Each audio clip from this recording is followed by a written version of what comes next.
I think now is a good time to answer some of your questions from social media. How do leaders maintain optimism when they are tired? If you've ever been in a position of leadership, you know that leadership can be extremely lonely.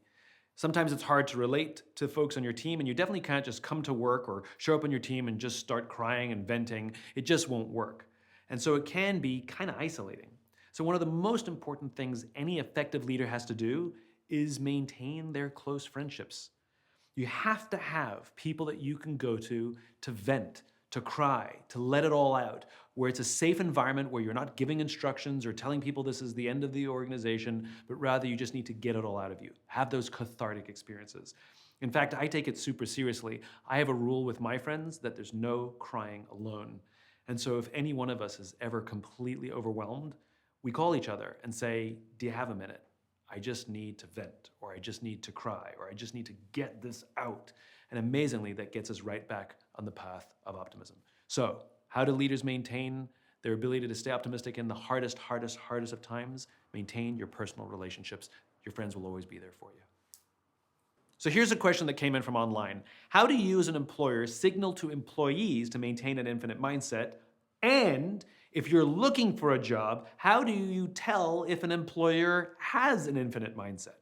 Well, like any kind of vision or anything like that, communication is key. Great organizations use every opportunity, their packaging, their marketing, their sales materials. If you have a retail experience with another human being, all those opportunities to talk to people infuse the message all the time. And so great companies, you can tell because it's all around us. The leaders will talk about it in meetings.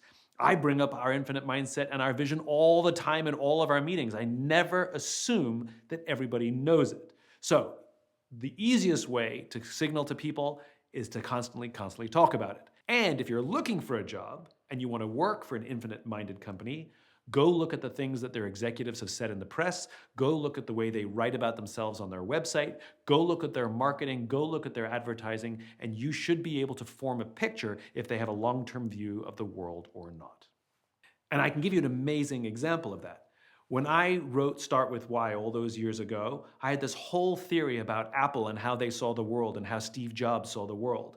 Now, I put that together from all public resources, from their marketing, their packaging, everything, the store experience.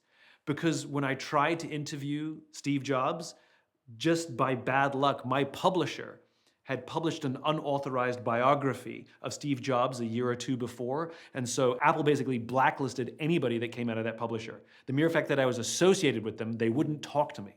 And so the only resource I had was public statements. And because Apple and Steve Jobs were so consistent about their beliefs and how they viewed the world, I was able to accurately capture how they actually viewed the world. So great companies talk about it constantly and consistently. What if you work for somebody who's a know-it-all, or at least presents themselves as knowing it all? How do you deal with that? Well, the best way is to simply ask a question. Let's say they tell you what they think. You can add, can I add something to that? In most cases, people who present themselves as know-it-alls simply think out loud, or they think they're helping, or they can't help themselves.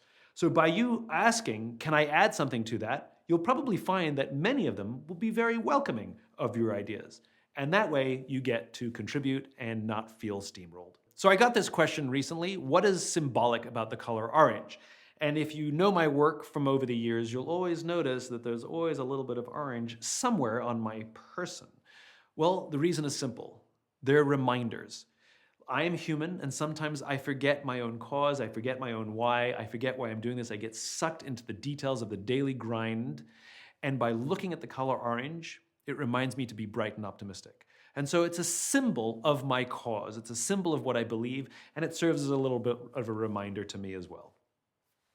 Orange. Love orange. So I get asked this question a lot, like what's inspiring me right now? And I give the same answer all the time, which is where I find inspiration is usually in darker corners that most people aren't looking. There are people out there doing remarkable things who are putting themselves out and serving people at great personal sacrifice. And whenever I get to meet those people or hear about those people, quite frankly, that's inspiring. That's one of the reasons I started A Bit of Optimism. That's one of the reasons I started my podcast, is because I felt I was being selfish, that I was reaching out to these wonderful people who inspired me, and I wanted to share those conversations. And that's why the podcast is so conversational. It's legitimately me being curious about these wonderful people doing wonderful things and just get to share it. So I guess one of the things that's inspiring me these days is the wonderful people who we have on A Bit of Optimism. This question comes up uncomfortably a lot, which is how can not-for-profits, how can nonprofits better communicate their mission? Okay, let's set something straight, first of all. Nonprofit is a tax delineation. It's how the IRS looks at charities. And what drives me crazy is when these organizations call themselves nonprofit. You're defining yourself by what you're not.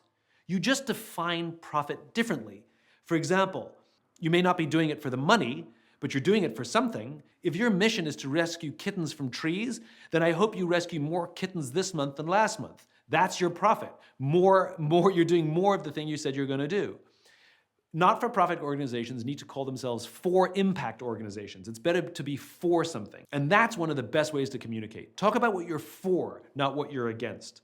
The joke is that whether you're for-profit or not-for-profit, all the same rules of marketing and communication are all exactly the same. Speak in inspiring terms, talk about your vision and talk about what you're doing, and invite others who believe what you believe to come and contribute, whether they give to you, buy from you, or work for you. Here's a good question that somebody asked. As a leader, what's the difference between I'm here to support and how can I help?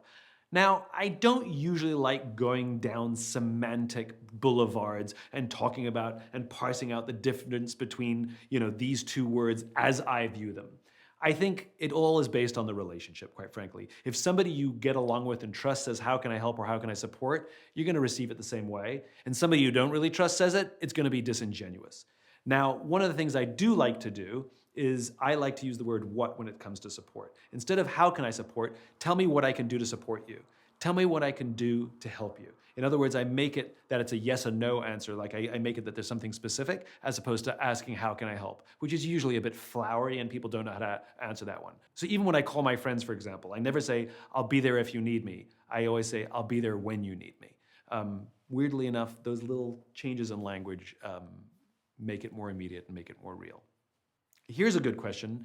When should you give up a leadership position or a leadership role?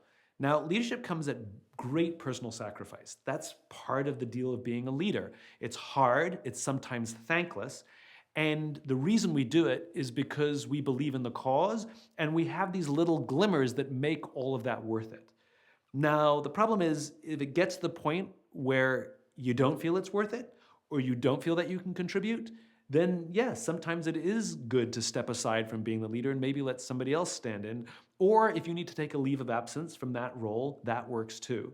It is tiring, but you are not a martyr when you are a leader. You don't do it to the point of such tremendous self-sacrifice that you actually hurt yourself. Yes, you're gonna go through more stress than most, but not completely to the point where it shuts down the system. So, like anything, pay attention to yourself, pay attention to your body, even just taking time off. As a leader, you can say, I'm taking a week off and I'm not checking back in. I need to reset. And by the way, that sends a remarkable message to your team. If you actually come out and say, I'm stressed out of my head and I just need to reset for a long weekend, what it says to your team is that they have permission to do the same, to come to you and say, I'm struggling, can I take a long weekend? So you're actually being a great leader by ensuring that you're taking time to look after yourself as well. So this question is a really good one. What are some of the rules of humanity that are immune from technology? Really easy. Physical touch, a hug, a handshake, even looking someone dead in the eye, right? You may feel that I'm looking you in the eye right now. I'm looking down the barrel of a camera, right? I'm not feeling any connection right now. So when we're together, no matter what the technology is around us, physical contact, sitting next to somebody, hugging somebody, nothing replaces that, which is why it's so damn wonderfully valuable and special. So how do you know if you actually inspired someone? Easy answer, they'll tell you. When people are inspired, they feel the need to reach out and say thank you. They feel the need to say that was inspiring. So as long as you're doing what you're doing and putting your message out there, you'll get plenty of feedback, I promise. So you may know that I'm a big Lego fan. There's some right behind me. In fact, there's lots behind me. What's my favorite set that I've ever built? There's actually two. One is the grand piano. Oh, so much fun. And the other one is the Nintendo NES system. That was so incredibly fun. There's like working stuff that you have to make it work. It like takes the cartridge and goes down.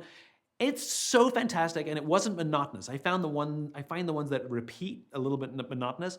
Those were two of my absolute favorite sets to build. I'm really looking forward to building the full-size AT-ATs, a big Star Wars walker thing, but it is huge. And I've been putting it off because it's gonna take me so long to do it, and I just need a big chunk of time, but I'm really looking forward to doing that one. So yeah, grand piano and Nintendo NES system, if you get hold of it, you'll never have more fun, seriously, never.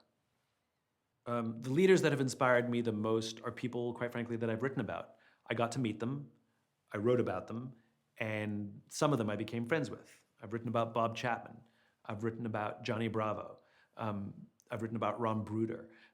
Quite frankly, when I meet people who are inspiring, I want to share their stories. So yeah, a lot of the people I write about are the people that either have or continue to inspire me. Okay, let's talk about remote work. I know we've been talking about it for like 2 years. But what is the role of remote work, and can it work in building strong organizations? I think we're starting to see some of the evidence that it is backfiring a little bit. I know a lot of mostly young people, older people too, but it skews younger, that they really like remote work because they like their independence, they like working from home, they like building this new life, especially young people who have never actually had an in-person job. They graduated college during COVID and just started working.